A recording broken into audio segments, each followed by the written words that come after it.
Hey guys, welcome back to my another blog. সবাই কেমন আছো? আশা করছি তোমরা খুব ভালো আছো আর আমিও খুব ভালো আছি। অনেকদিন পর আবার একটা ব্লগ নিয়ে চলে এলাম তোমাদের কাছে। তোমরা হয়তো ভাবছো এ বাবা দিদিভাই এতদিন পরে দুর্গাপুজোর ব্লগ নিয়ে চলে এলো। আসলে কি বলতো, এডিট করে উঠতে পারিনি, শরীরটা খুব খারাপ ছিল। তারপরে বাড়িতে কার্তিক পুজো ছিল, সবাই জানো। তো কার্তিক পুজোর ব্লগটাও পাবে। এই ব্লগগুলো তাড়াতাড়ি করে এডিট করে দিয়ে দিচ্ছি তোমাদেরকে। আর দুর্গাপুজোর ব্লগটা কেমন লাগছে দেখতে অবশ্যই কমেন্ট করে জানাবে। আর এই যে আমরা চলে গেছিলাম হচ্ছে অষ্টমীর রাতে। দুর্গাপুজোর সময়ও আমার বেশ শরীরটা ভালো, মানে ভালো ছিল না, খারাপ ছিল, তাই অত একটা বেরোতে পারিনি। অষ্টমীর রাত থেকেই আমরা বেরিয়েছি। তো এটা হচ্ছে অষ্টমীর রাতে আমরা ওই আশেপাশের প্যান্ডেলগুলো দেখে নিচ্ছিলাম। বর্তমানের মধ্যে যা যা প্যান্ডেল ছিল, যা যা থিম ছিল সেগুলো দেখে নিচ্ছিলাম কিছু কিছু। এই যে তোমাদের দাদা ভাইয়ের আমি চলে গেছিলাম। আর এটা আশা করছি আমাদের এখানে শ্যামলালে শ্যামলালে করেছিল এই থিমটা। আর তোমরা কারা কারা এসছো বর্তমানে পুজোর সময় অবশ্যই কমেন্ট করে জানিও। আমি প্রত্যেকটা ঠাকুরের ফটো যেখানে যেখানে আমি ঘুরেছি অবশ্যই তোমাদেরকে ইউটিউবে শেয়ার করব। তো তোমাদের ভিডিওটা কেমন লাগলো অবশ্যই জানিও, ঠিক আছে? যাই হোক, ঘুরে ঘুরে দেখাচ্ছি, এই ঠাকুরগুলো দেখে নাও। পুরোটা ভয়েস দিচ্ছি না, আর হ্যাঁ, ওখানের ভয়েসটা দিতে পারিনি, তার কারণ বুঝতেই পারছো, প্যান্ডেলে প্যান্ডেলে গান বাজছিল আর কপিরাইটের ব্যাপার থাকে। তো গানগুলো হলেই তো কপিরাইট চলে আসবে। যাই হোক, দেখতে পাচ্ছ কতটা ভিড়, দেখেছো? চলো তোমরা এই প্যান্ডেলগুলো অনুভব করতে থাকো, মানে এখন দুর্গাপুজোর শেষে দেখতে থাকো। আর আমিও দেখতে থাকি তোমাদের সাথে সাথে। এখন বলো বন্ধুরা, তোমাদের এই প্যান্ডেলের থিমগুলো দেখে কেমন লাগছে? আমি ভাবলাম যে হয়তো এই ভিডিওটা আমি বারবার আপলোড দিচ্ছিলাম আর ইউটিউবে বারবার কপিরাইট চলে আসছিলো। তারপরে ভাবলাম না, আমাকে ভয়েসেই দিতে হবে, কারণ আশেপাশে ওই গানগুলো বাজছে, তার জন্য প্রবলেম হচ্ছে। যাই হোক, এর মধ্যেই একটা কথা বলি যে আমি ইউটিউবে ব্লগ দিতে পছন্দ করি, কিন্তু আমি দিই না কারণ আমি বুঝতে পারি না যে তোমরা আমার ডেলি ব্লগগুলোকে পছন্দ করো কি না। কারণ তোমরা আমাকে কমেন্টই করো না, কমেন্ট না করলে আমি তো বুঝতে পারবো না না যে তোমরা আমার ব্লগগুলো পছন্দ করছো কি না। তোমরা আমাকে কমেন্ট করে বলো যে আমার ডেলি ব্লগগুলো তোমাদের ভালো লাগে কি না, তাহলে আমি আবার তোমাদের জন্য ডেলি ব্লগ করা শুরু করব। যাই হোক, অষ্টমীর দিন সকালবেলায় বেরোতে পারিনি। 1 নম্বর শরীরটা খুব খারাপ ছিল, 2 নম্বর বৃষ্টি পড়ছিল প্রচুর। আমাদের বর্ধমানে না বৃষ্টি হয়েছিল অষ্টমীর দিন সকালে প্রচুর।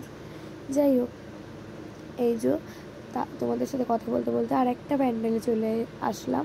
তোমরা কারা কারা এই প্যান্ডেলে এসছো অবশ্যই জানিও। এই যে আর একটা প্যান্ডেলে চলে আসলাম, দেখো তোমরা একটু, থিমটা এত সুন্দর করেছে, মানে কি বলবো। যাই হোক, এর পরের ভিডিওগুলো আমি ভয়েস দিয়ে দেবো, কারণ না হলে কপিরাইটের প্রবলেম হতে পারে। তো ফালতু বারবার ভিডিও আপলোড করে ডিলিট করার থেকে নিজে ভয়েস দিয়ে দেওয়া বেটার না? তোমাদের মতে কি বলো? আর তোমরা ভিডিওটা নিশ্চয়ই সকালে দেখবে, কারণ আমি তো রাতে আপলোড করব। তোমরা হয়তো সবাই ঘুমিয়েও যেতে পারো। যাই হোক, যারা যারা সকালে দেখবে অবশ্যই কিন্তু পুরো ভিডিওটা দেখো, আর যারা রাতে দেখবে তারাও কিন্তু পুরো ভিডিওটা দেখো। ঘুম পেয়ে গেলে কালকে সকালবেলা দেখে নিও। দেখো প্যান্ডেলের থিমটা কত সুন্দর, দেখেছো? অসাধারণ লাগছে না? দেখো, আচ্ছা বলো দেখি, এই থিমটা কিসের থিম? কমেন্ট কমেন্ট সরি, হিন্দিতে বলে ফেলছিলাম। কমেন্টে বলো, কমেন্টে বলো তোমরা এই থিমটা কিসের ওপর করে দেখতে পাচ্ছ। যাই হোক, তোমরা কিন্তু আমাদেরকে অবশ্যই কমেন্টে বলবে আমাদের ডেলি ব্লগ তোমাদের কেমন লাগে। তারপরে রাস্তায় যেতে যেতে খুব খিদে পেয়ে গেছিলো, তাই দুজনা কিনে নিয়েছি, মানে দুজনা খেয়ে নিয়েছিলাম, এগরোলও কিনে নিয়েছিল। আর তারপরে আর একটা থিমে চলে আসলাম। এইটা দারুণ লেগেছে, দেখো তোমাদের কেমন লাগছে এটা। আমার তো দারুণ লেগেছে। লাইটিংটা দেখো জাস্ট। আমার পুজোর সময়ও শরীর খারাপ ছিল, এখনও হালকা জ্বর টর আছে, মানে সিজন চেঞ্জে বুঝতেই পারছো, হাত পা কেমন ম্যার করে, আমার ভয়েস শুনি বুঝতে পারছো তোমরা। যাই হোক, আর আমার ভিডিওতে যারা নেগেটিভ কমেন্ট করছো তাদেরকে অনেক থ্যাংক ইউ, আর যারা পজিটিভ কমেন্ট করছো তাদেরকে তো অনেক অনেক ধন্যবাদ। আমি দুপক্ষকেই অনেক ভালোবাসা জানাই আমার পক্ষ থেকে। দেখে নাও ভেতরটা। এবার মাকে দেখিয়ে দেবো তোমাদের। আর পুরো ক্যামেরাটা করেছে কিন্তু তোমাদের দাদা ভাই। আমি কিন্তু পুজোর সময় মানে ফোনে ভিডিওই করিনি, পুরোটাই ও করেছে। বলো তো ভিডিওগুলো কেমন হয়েছে।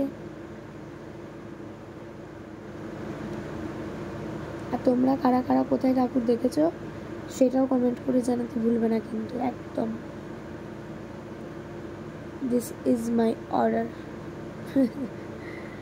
একটু মজা করলাম। যাই হোক, এই যে আর একটা প্যান্ডেলে চলে আসলাম। এটা আমার মনে আছে, এটা উদয়পল্লী বকুলতলার দিকে। হ্যাঁ, এটা উদয়পল্লী বকুলতলার দিকে, বর্ধমানেই।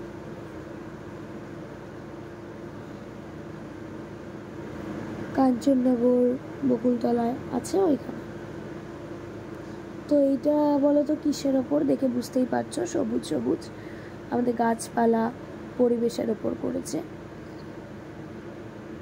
কত সুন্দর হয়েছে না, খুব সুন্দর লাগছিল। আর মানে প্যান্ডেলের ভেতরে গিয়ে এত সুন্দর ফিল হচ্ছিল, একটা খুব ভালো অনুভূতি হচ্ছিল।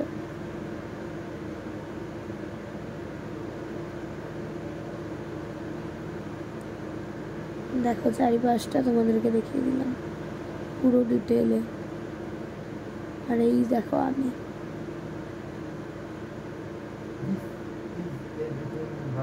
তো এই যে পুরো সবুজে সবুজ দেখো। আর আমি তোমাদের সাথে ভয়েস ওভার করছি, এখন বাজে রাত 12:15। তো এত রাতে তোমাদের সাথে ভয়েস দিচ্ছি। যাই হোক, সারাদিনে টাইম পাইনি গো, আসলে ফোনের এত কাজ থাকে। তো এই যে চারিপাশটা তোমরা একটু দেখে নাও। ওই প্যান্ডেলটার ভেতরে আর একটা প্যান্ডেলে চলে এসেছি। হ্যাঁ দেখো,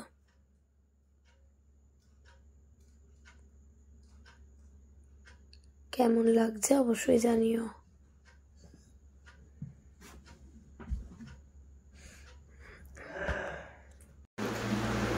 এর মধ্যে দেখবে একটা ব্লগে একটা ভূতের থিম আছে, ওইটা কিন্তু তোমরা কেউ স্কিপ করবে না।